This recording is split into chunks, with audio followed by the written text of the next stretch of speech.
it really operates well at about half throttle. Found our first problem.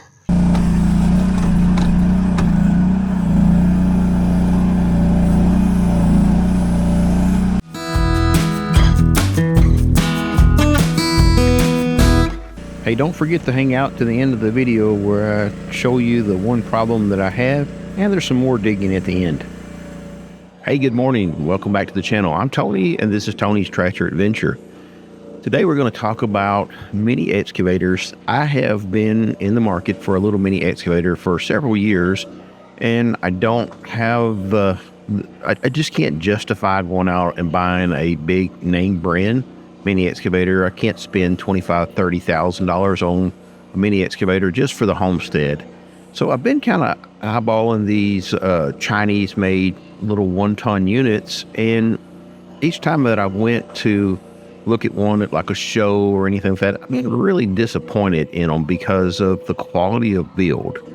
And I think that MechMaxx, this is a MechMaxx MEC10, I think they've addressed most of my concerns. And as you can see here in this video, I have one. So today I want to talk about, what to look for and when you're looking for a mini excavator, and what to expect.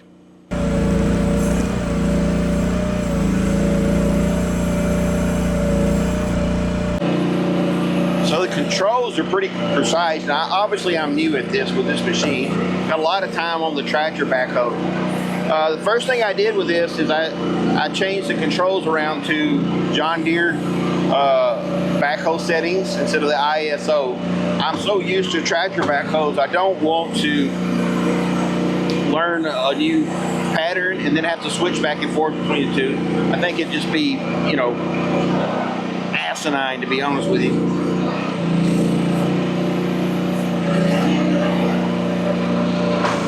So I've run a couple of other little mini X, not really run them, but played with them, and the controls are really jumpy, and that's another reason I think it's really good that you don't have to run this wide open.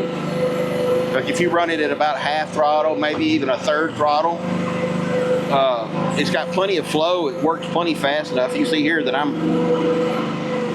really doesn't affect the digging power. It just affects how fast it actually operates, but it's still at a half or a third. It's still so good that, the average person is going to be happy with it.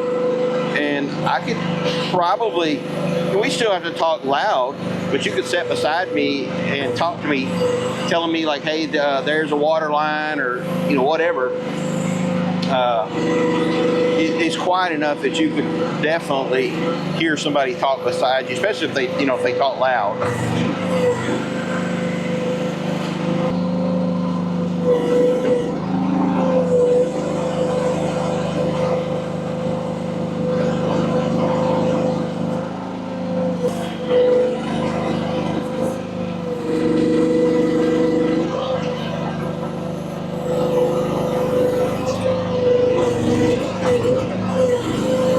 So let me tell you about this project. Tanya and I built an above ground pool in ground about 6 years ago, maybe 7 years ago. And it went great. We had a lot of good times out here, but we ended up selling the pool, or I think we gave the pool away. We just got tired of maintaining the pool, keep doing all the chemicals, keeping it clean. Our daughter's grown and moved away. We just didn't use the pool enough ourselves to warrant keeping it. So last year we gave the pool away, and we decided we're going to take this pool down and clean this area up and flatten it back out for the yard. At the beginning of this video, we talked about the process of looking through, looking at these mini excavators for a number of years and being disappointed when I seen one in person because of the quality of the build. You go to the auctions and you see a loose, you got loose bolt. Other issues is you'll see, especially on the YouTube, where people will buy these things and there's hydraulic leaks right away. For example, some of the very cheap models, the drive motors don't have a return line. So a good drive motor will have 3 lines going to it. It'll have the, drive pressure going in and out, and then it'll also have a return line where if any of the hydraulic pressure gets pushed by the seals, it has a place to go back to the pump. And your cheaper versions don't have that. So that's one thing I noticed on the MechMaxx. It comes with a quality drive motors, hydraulic motors. So that's a good deal. Overheating, that's probably the biggest one, where you'll see these guys come in and buy these things off the auctions, and the first thing they do is they go spend another $1,000 on the thing, adding oil coolers and oil filters and those kind of things. Where if equipment is built to use, it shouldn't have to be modified to use it. And here again, the MechMaxx comes with, it comes standard with a hydraulic oil cooler. It has an oil filter that's in the tank. Now, I've had some people say, well, it doesn't have an oil filter. Well, yeah, it does have an oil filter. It's just actually internal to the tank. So when you change the fluid out, you drain the fluid and you open the top up and place the filter. I guess the other things is, you'll find that some of these places where, like, if you're going to buy one of these online, or you'll see them at like Craigslist or whatever, and they'll say, 2-ton unit, or it weighs 5,000 pounds, and you go look at it, there's no way this thing weighs that much. Where MechMaxx has done a good job. This is about 2,100 pounds, and that's what it says it is. So they're being really fair in rating it for what it is. And here's a big one. So when you go to look at these, the electrical wiring is a nightmare. It's like a 3-year-old with some duct tape and the zip ties went in and just kind of plugged everything together and just stuck it. There's no uniformity. You can see, like, if there's two of them sitting on a lot side by side to the same one, neither one of them have been wired the same way. They're taped off and zip tied in different places. It's just so random. And there's such a lot of electrical problems with them because of that. And I think the electrical systems were less than, it was still afterthought, if you will. And you'll see where people, again, they'll buy one of these things, and then the next thing they do, they'll go through and add, a couple $100 worth of electrical parts, like a battery cutoff switch, and again, adding the electric fan for the hydraulic cooler. Where MechMaxx, if you turn the key off, it's just off. You turn the key on and it's on. It's just like a lawnmower. There's nothing really that complicated about it. It works. When you take it out of the crate, it just works from the start. The one thing is, when you're searching these, is like the manuals. Oh my gosh, they are less than desirable in the quality of their manuals. And MechMaxx, again, has knocked it out of the park. You can literally go download their manual on their website when you look at this little mini excavator, so you know what your manual is going to look like before you ever get the mini excavator. It's clear, it's in good English, it's been well done. It's not an afterthought and some cheap program didn't translate it. Fit and finish, I think that's another one too. Some of them, you go to these auctions and the fit and finish of them are just horrible, and MechMaxx has done a really good job of making this thing look nice. The bolts are well, they're not like in the angles. The fit and finish of it is what you would expect in today's world as far as manufacturing. They don't want it to leave there looking like a 3-year-old with a spanner wrench put it together. Everything looks like it's like what you would expect it to. This little mini hoe here has got a digging depth of approximately 5 foot. But if you want to have or 5.5 foot, but if you want some serious you know, like when they rate it at 5.5 feet, that is, you know, that makes your bottom, the part that you can dig, very small. So at say 4 feet, which is what I'm digging right now, I can dig a really wide area at one time. And you know, plus it's a mini X, so it's very mobile compared to a tractor backhoe. Now the tractor backhoe, one of the attributes of it is it's on wheels. This thing is slow as far as moving. It's like a mile per hour, mile and a half per hour. It's very slow.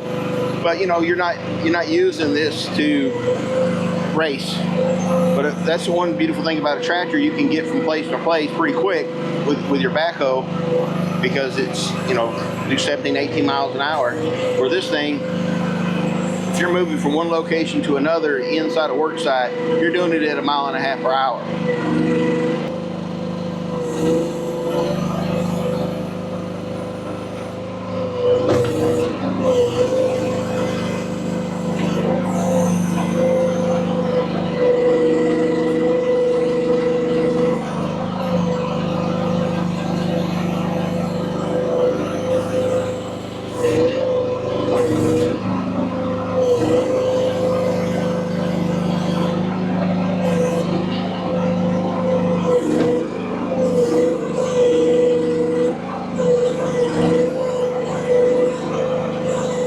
Really wet.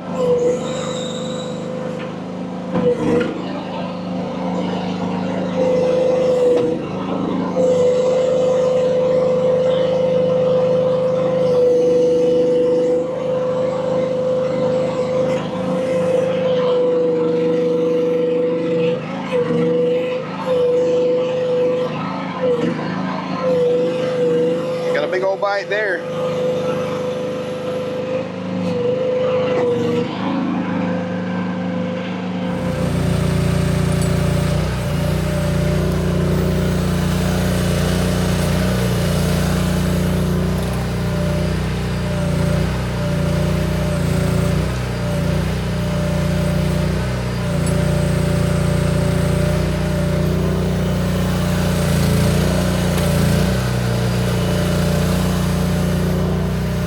Take a little break here, and we found our first problem. It's not really a big deal, nothing even to worry about, but I started smelling fumes, and I didn't smell that at the beginning.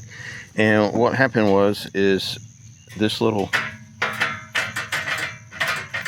muffler that projects the, you know, it blows the fumes outside the door here, has come loose, and it's letting exhaust blow up inside the engine compartment.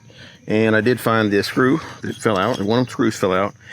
It doesn't look like anything that's major, just wouldn't probably tighten down. So yeah, we'll cool off and we'll fix it. I'm going to take the time now to talk about some of the standard features on this unit. And I'm not talking about things that should be standard, like good valves and oil coolers and things that will allow you to use this machine just normally. I think you need an oil filter. You need a hydraulic cooler. You know, that's just standard. That should be a standard thing. The valves should just work. That should be a standard thing. However, there's many of the MECXs that are not. I mean, the valves are so bad and it's so shaky that it's just basically unusable. But the standard features I'm talking about that comes with this, it's like a hydraulic thumb. This comes with a hydraulic thumb. But in addition to the hydraulic thumb, I think, which is way more valuable, I'm not a big fan of a hydraulic thumb. I'm not a big fan of a thumb in general. I don't think it's really a good use for a mini excavator. That's just my opinion. If you have a different one, please leave it in the comments. But it has diverter valves already on the, manual diverter valves on the bottom, where when I put my my hydraulic auger on this unit, I don't have to disconnect my thumb. So I just hook up the auger using some quick connects that I've already got for this unit. And I will just rotate the diverter valve, and that diverts the flow to the auger versus your thumb. So you still use the same foot pedal as you would with your thumb, but that will turn your auger left or right. or clockwise or counterclockwise, and that's standard. Other things that are standard that I like are how the hoses are routed on the inside of the boom. I see so many of them that are in these little small mini X's that they're mounted on the outside. And you know what? There's plenty of large excavators that have the hoses on the outside, and that's probably good. But this is, a little bit extra protection, and the hoses that you're dealing with here are much smaller in diameter, plus, therefore not as strong. But that's some of the features that I thought were, pretty cool, that it's just standard. And then the little dozier blade, I don't have any video of it. I'll get some on the next video. I was using the little dozier blade to push, and it is very strong. Again, with a good quality motors on the back and a good quality hydraulic pump, and obviously the good quality Honda engine, it really will do some serious pushing. I mean, you can literally peel ground up. I would say it's probably need to do that, where I take my little tractor and tie it to it with a chain and see which one outpulls which. I mean, obviously I think the Mini X will, because it weighs more and it's got tracks, but it'd still be something fun to see. But that's just again a few of the functions that I thought I would tell you about. And another one, a lot of your small Mini X's don't have the ability to they rotate left and right, or clockwise and counterclockwise, but the boom itself on the MechMaxx will move left and right. So what you can do is you can, like in this situation here, I could rotate my boom to the left and then rotate the whole unit a little further around and get a lot closer digging.